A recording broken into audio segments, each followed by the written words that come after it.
World War II Germany. U.S. Army officers break through a castle wall and plunder a royal treasure, pulling off one of the greatest jewel heists of all time.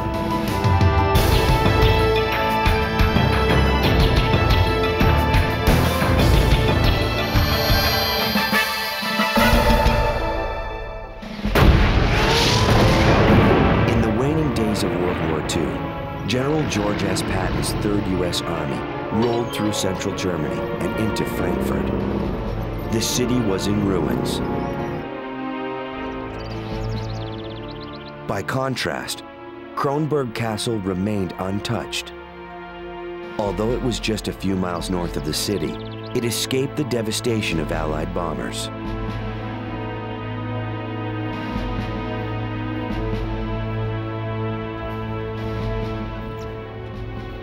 U.S. Army officials were amazed by the opulence of the 19th century structure. They decided the 100-room castle would make an ideal officers' club.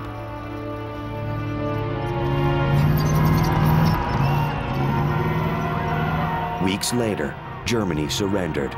The war was over. Frankfurt became an occupied city. There was no power, no running water, no food, and barely any standing buildings. U.S. forces had to live in tents, eat K-rations, and brave the elements. For the war-weary GIs, stepping into Kronberg Castle was like walking into an oasis of unimaginable luxury. The Army assigned Captain Kathleen Nash to manage the new officers' club.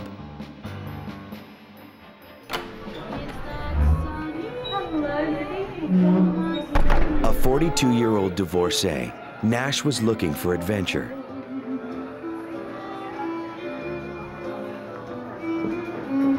She had lied about her age to enlist and became a mess officer. After years of training and service in the U.S., she was shipped overseas.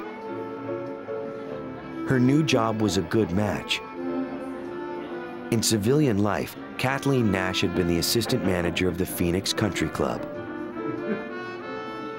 Now, thanks to the Army, she was running her own country club with the help of 30 German servants. The Army captain was now the queen of the castle. Make sure you keep cutting. Days after the club opened, Nash became indignant when the officers started looting her castle. It was a practice all too common in wartime.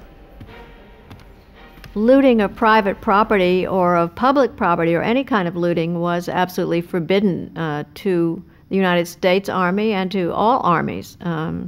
It is one of the basic rules of warfare that the property of private citizens is to be respected. But it was very hard to prevent people from, picking up what they called souvenirs or trophies of war.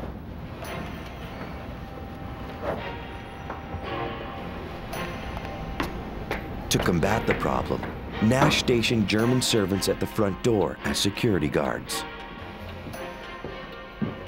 Ein Moment. Warte. A lieutenant who tried to liberate 3 antique rugs abandoned them before being caught. The rugs were returned to their rightful place.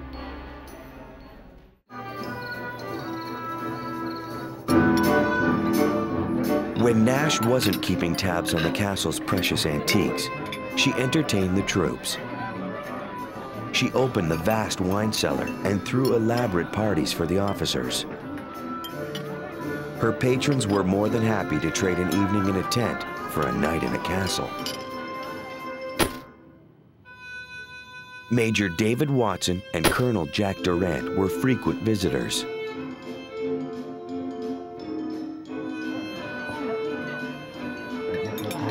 Durant was a lawyer before the war. Now the vivacious Captain Nash helped him forget about his broken marriage back in the States. As their relationship grew, Nash remained devoted to her job. but running the officers' club was full of problems.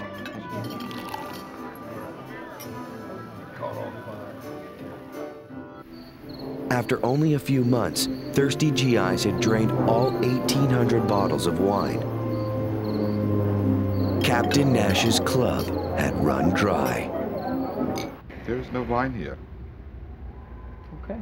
While the captain was incensed at officers stealing her rugs, she thought nothing of emptying the wine stores. She sent servants and enlisted men to scour every inch of the castle for more wine. In the subcellar, Corporal Carlton noticed two strange wires leading into the bottom of a wall.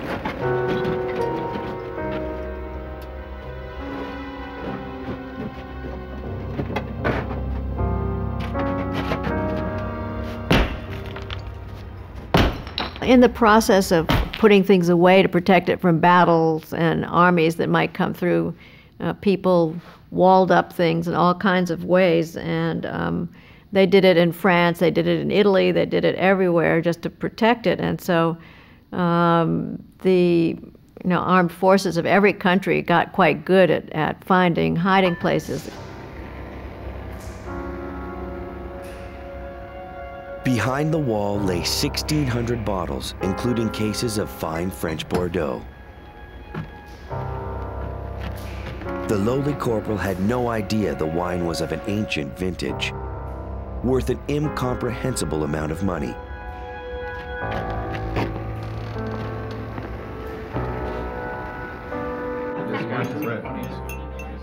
All 1,600 bottles were appropriated. The club was back in business. So anyway, what happened? I mean, your friend is...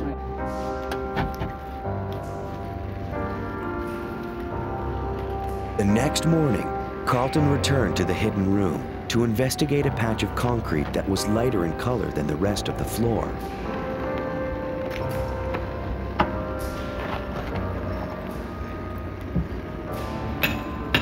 He told Captain Nash it looked as if the concrete had been recently patched. She had one of the German servants chisel away the new concrete. Okay, thank you, sir. Yeah.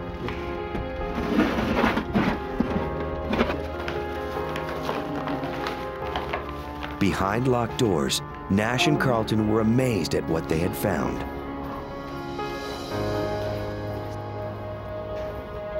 Magnificent. They're beautiful. Captain Nash shared the discovery Looks with like you were Colonel made for Durant it. and Major Watson. Oh, they're incredible. They were astounded by the beauty of the jewels, as well as their value. I wish we didn't have to give them back. Well, to the victors go the spoils. Why should we? The possibilities were intoxicating. Captain Kathleen Nash, Colonel Jack Durant, and Major David Watson marveled at the beauty of the cache of jewels they had unearthed. For a moment, they contemplated taking just a few of the valuables. Then, they decided to take them all.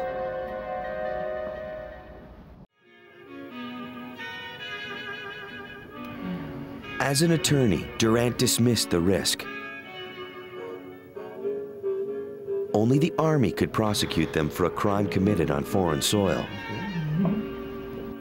As for the German authorities, it would be years before their court system was operational.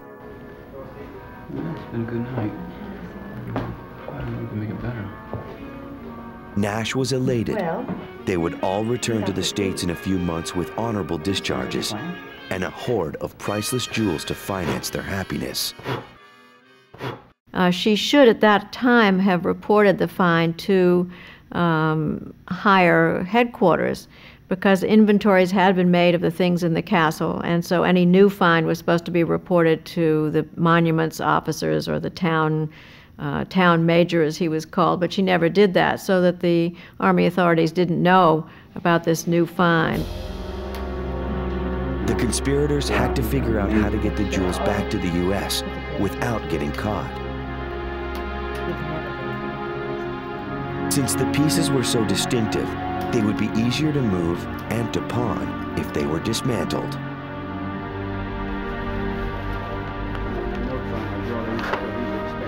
At first, Nash and Durant used the Army's postal system to get much of their loot out of Germany. Durant sent packages to his brother in Virginia.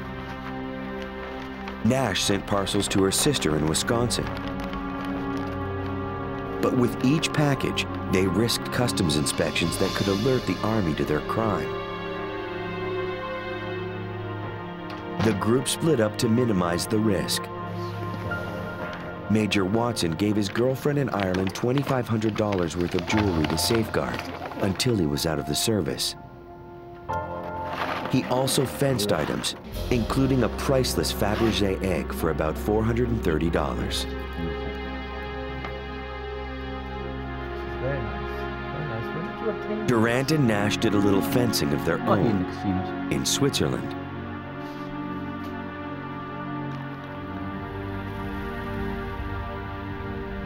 They pawned enough jewels in Europe to indulge themselves in the most elegant Swiss hotels. Nash was finally living the adventure she dreamed of. She had every reason to believe the fairy tale would last forever. The most priceless of the stolen items still remained to be smuggled home to the U.S. Come into play. Something I want to show you. Okay. Durant took many of the valuable jewels and flew to England, where he met with his former secretary, Martha Orwig. During the war. Where did you get these, Jack? Since she worked for the UN, she had diplomatic immunity. Her bags could not be searched. I love to. Durant asked her to ferry the jewels to the States for him. A little something there for you as well. Okay. She agreed. Sounds good. Expect nothing from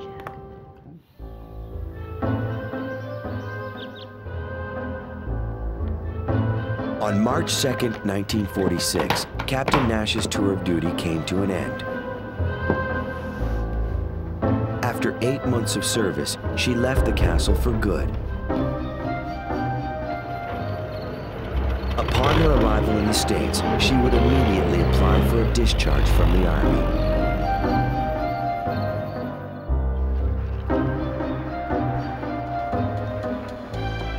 Days later, Colonel Durant was sent to Washington, D.C. He had himself designated as an official courier, so his luggage would be exempt from inspection.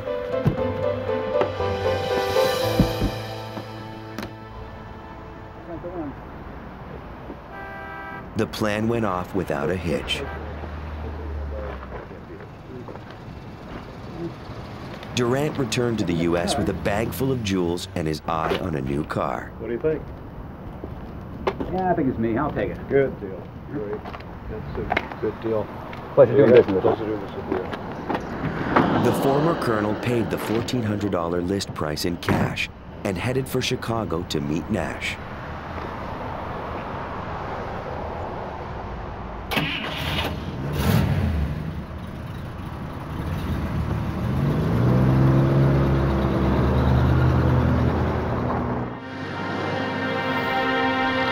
There, the couple cashed in more of their take. Beautiful. A jeweler agreed to buy 100 of the diamonds. Yes. The deal fell through when Durant couldn't produce a customs receipt. I'm sorry, with the Durant purchase of feared the this jeweler side. might report him to customs, who might tip off the Army. Thank you. The couple had no idea that much worse trouble was brewing across the Atlantic.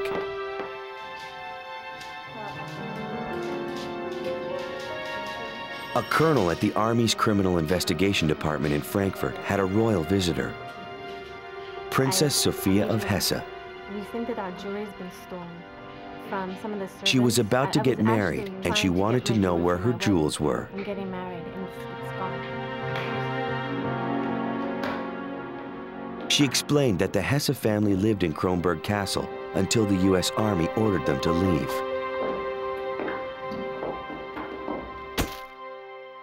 The Hesse family was part of the royal dynasty that had ruled the German Empire from the 12th century until the end of World War I.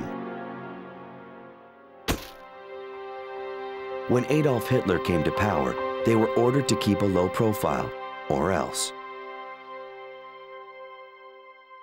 you can say that nearly all the noble families, especially in Prussia, were more or less enemies to the Nazi dictatorship. Everything. I'm getting married. Since the Nazis were known to appropriate valuables, the family inventoried their jewels and buried them in the castle. When did you notice things start to be missing? Immediately. It's been a long time. But I'm getting now, married. those jewels were gone.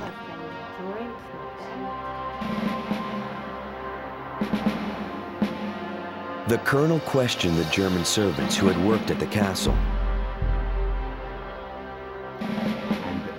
They revealed that the jewels were last seen in the possession of Captain Nash and Colonel Durand. He was stunned. 2 American Army officers had stolen the Hesse crown jewels.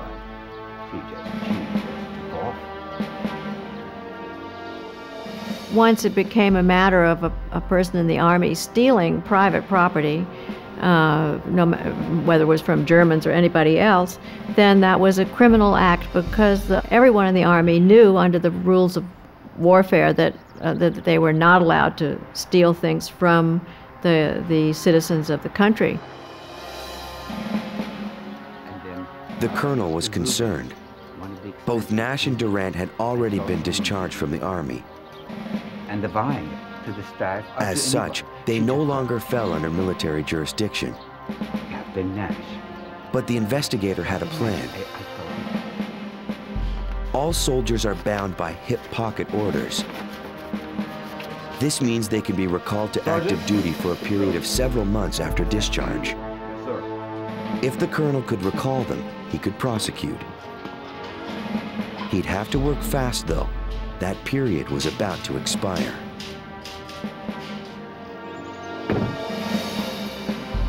If the couple could stay ahead of the Army until that deadline passed, they would get away with one of the greatest jewel heists of all time.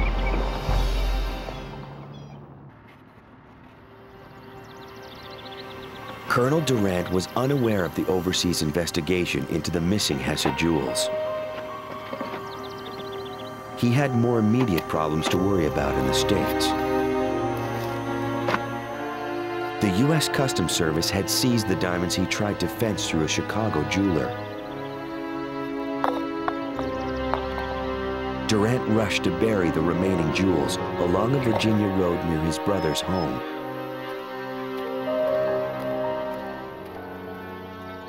Colonel Durand told his brother to watch over the buried gems.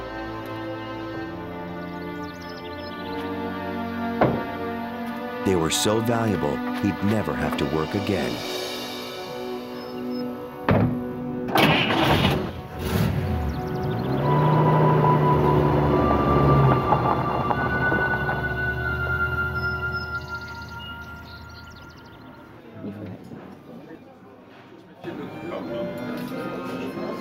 Confident their future was secure, Durand and Nash were married.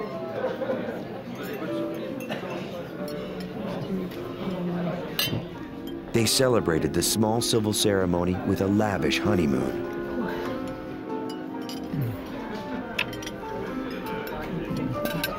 Nash delighted in wearing many of the Hesse crown jewels for everyone to see. The Army moved their investigation to the U.S. to better track Nash and Durand. Investigators were concerned they had gotten married, so they couldn't testify against each other. After weeks of searching, the Army finally found the couple.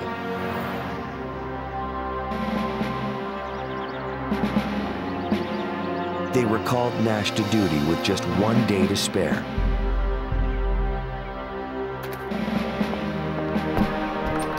Colonel Durand was also recalled. The couple hid out in Chicago, but investigators found them at a downtown hotel. Both were taken into custody. Captain Nash was given a polygraph, which she failed.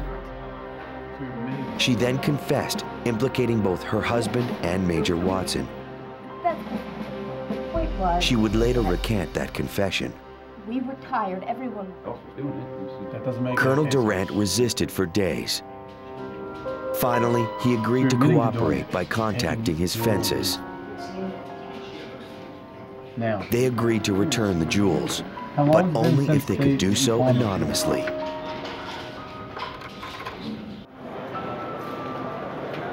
Durant later led investigators to a bus station locker. Inside, they found a small portion of the Hesse crown jewels.